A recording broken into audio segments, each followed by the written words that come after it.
Waalaikumsalam warahmatullahi wabarakatuh. Alhamdulillahi Rabbil Alamin. Wassalatu wassalamu ala ashrafil anbiya wal mursalin wa ala alihi wa sahbihi ajma'in, amma ba'd. Pertama-tama, marilah kita panjatkan puji syukur kehadirat Allah Subhanahu wa Ta'ala yang telah memberikan kita semua nikmat iman, nikmat Islam, nikmat sehat, nikmat semangat, sehingga kita bisa berkumpul di majlis yang insyaallah diberkahi oleh Allah Subhanahu wa Ta'ala. Dan yang kedua, semoga salawat dan salam semoga selalu tercurahkan kepada junjungan kita baginda Nabi Agung Nabi Muhammad sallallahu alaihi wasallam yang telah membawa kita dari zaman jahiliyah menuju zaman yang terang benderang yang dipenuhi oleh cahaya iman dan Islam. Pada kesempatan kali ini saya akan membawakan kultum yaitu cara atau kiat-kiat agar kita bisa bermimpi bertemu Rasulullah SAW. Sebelum saya menuju kiat-kiat tersebut, saya ingin bercerita tentang kisah seorang imam besar Islam ketika beliau bermimpi dengan Rasulullah, sehingga kita bisa mengambil hikmah dan pelajaran dari kisah beliau. Pada zaman dahulu ada seorang imam besar Islam. Beliau adalah imam besar dalam segala cabang ilmu pengetahuan Islam. Beliau itu adalah Syekh Zakaria Al-Ansari. Syekh Zakaria Al-Ansari ini seringkali bermimpi berjumpa dengan Rasulullah SAW, sehingga tidak beliau lalui dari Jumat ke Jumat berikutnya, sehingga beliau bermimpi berjumpa dengan Rasulullah SAW. Tetapi pada suatu ketika ada perkara yang membuat beliau tidak bisa bermimpi berjumpa dengan Rasulullah SAW. Sehingga beliau gelisah dan tidak tenang dalam hidupnya karena telah terbiasa bermimpi dengan Rasulullah. Dikatakan bahwa orang yang telah terbiasa bermimpi dengan Rasulullah tetapi tidak bisa bermimpi dengan beliau lagi, maka kematian akan lebih mudah baginya. Tidak ada rasa sakit, rasa pedih atau siksa yang penderitaannya lebih berat ketimbang tidak bisa bertemu Rasulullah SAW dalam mimpi ketika telah terbiasa bermimpi dengan Rasulullah SAW. Setelah itu beliau bermunajat kepada Allah, sehingga Allah berikan kepada beliau petunjuk di dalam mimpi, bertemu dengan seseorang, dan orang dalam mimpi beliau berkata, apabila engkau ingin bermimpi dengan Rasulullah kembali, maka amalkanlah 3 amalan ini. Yang pertama, beliau disuruh membaca ana fi jahika ya Rasulullah, ana fi jahika ya Rasulullah sebanyak 116 kali, yang artinya aku berada di bawah kedudukanmu yang tinggi wahai Rasulullah. Yang kedua, assalamualaikum ayyuhan nabi wa rahmatullahi wa barakatuh, itu juga dibaca sebanyak 116 kali, yang artinya salam sejahtera atasmu wahai nabi serta rahmat dan keberkahan Allah.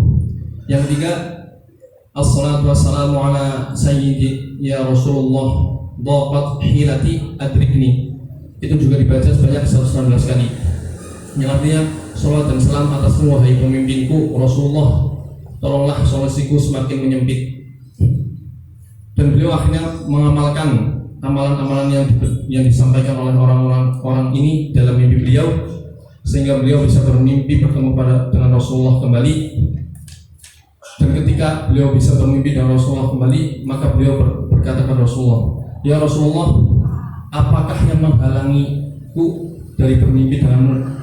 Lalu Rasulullah berkata dalam mimpi Syekh Zakaria ini, ada 3 hal ya Zakaria. Yang pertama, engkau memperbesar imamahmu sehingga lebih besar ketimbang bahumu, lebih lebar ketimbang bahunya Syekh Zakaria Al-Ansari, karena beliau merasa bangga ketika dijuluki Syekhul Islam. Yang kedua, rasa bangga itu sendiri ketika beliau itu mendapat julukan Syekhul Islam dari orang-orang. Dan yang ketiga, apabila beliau menulis kitab dan beliau sedang menulis kultu, saya katakan bahwa di dalam kitab ini tentang ini, beliau ada rasa bangga di dalam hatinya, sehingga Rasulullah tidak datang pada beliau di dalam mimpi. Setelah saat itu, 3 hal tersebut tidak pernah dilakukan lagi oleh Syekh Zakaria Al-Ansari, sehingga Rasulullah SAW akhirnya datang di mimpi beliau lagi di hari-hari berikutnya. Dan sekarang menuju bagaimana sih kiat-kiatnya agar kita bisa bermimpi bertemu Rasulullah. Yang saya dengar dari selama Habib Abdul Qadir Ba'bud ada 5 hal. Yang pertama, perbanyak sholawat. Perbanyak sholawat ini berapa sih minimal orang dikatakan memperbanyak sholawat? Yang pertama, Imam Al-Hafidh As-Sakhawi, pengarang kitab Qaul Badi fi Shalah ala Habib Syafi'i, berkata minimal orang dikatakan memperbanyak sholawat itu ketika membaca 300 kali sholawat dalam sehari semalam. Nah, itu dikatakan orang yang memperbanyak sholawat. Yang kedua, membaca sejarah Nabi.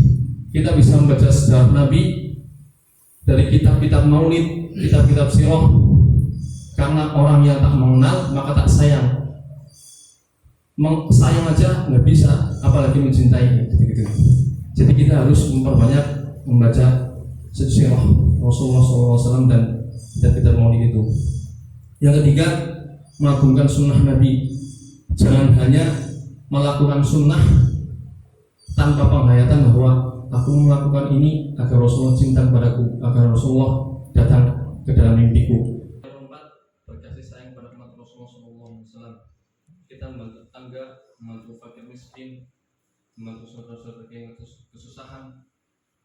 Itu termasuk salah satu hal yang kuat yang menyebabkan kita bisa mendapatkan cinta Rasulullah, sehingga Rasulullah akan hadir dalam mimpi kita.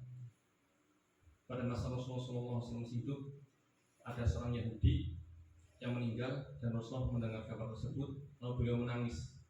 Dan sahabat itu bertanya, "Ya Rasulullah, itu kan orang Yahudi, kenapa kamu menangisinya?" Rasulullah berkata, "Telah lepas daripadaku satu jiwa sebelum dia mendapatkan hidayah dariku." Maka kita belajar di sini bahwa umat Rasulullah itu bukan hanya umat Islam, karena Rasulullah SAW diutus di dunia ini untuk menjadi rahmat sebagai alam semesta, bukan sebagai rahmat untuk orang Islam saja. Yang kelima, menyebarkan dakwah Nabi Muhammad SAW. Kita bisa membantu dengan segala yang kita bisa, entah tenaga yang mampu dengan tenaga, atau dengan harta bagi yang bisa membantu dengan harta, atau seperti kita para santri ini yang belajar agama, maka kita bisa dengan berdakwah dan lain-lain. Dan itu insya Allah kata beliau Abdul Qadir, apabila kita terus mengamalkan 5 hal ini. Yang pertama, perbanyak sholawat. Kedua, memperbanyak membaca sejarah Nabi. Yang ketiga, mengagungkan sunnah Nabi. Yang keempat, berkasih sayang kepada umat Rasulullah. Yang kelima, menyebarkan dakwah Nabi. Maka insya Allah kita akan dianugerahi oleh Allah bisa bermimpi dengan Rasulullah SAW. Amin amin ya rabbal alamin.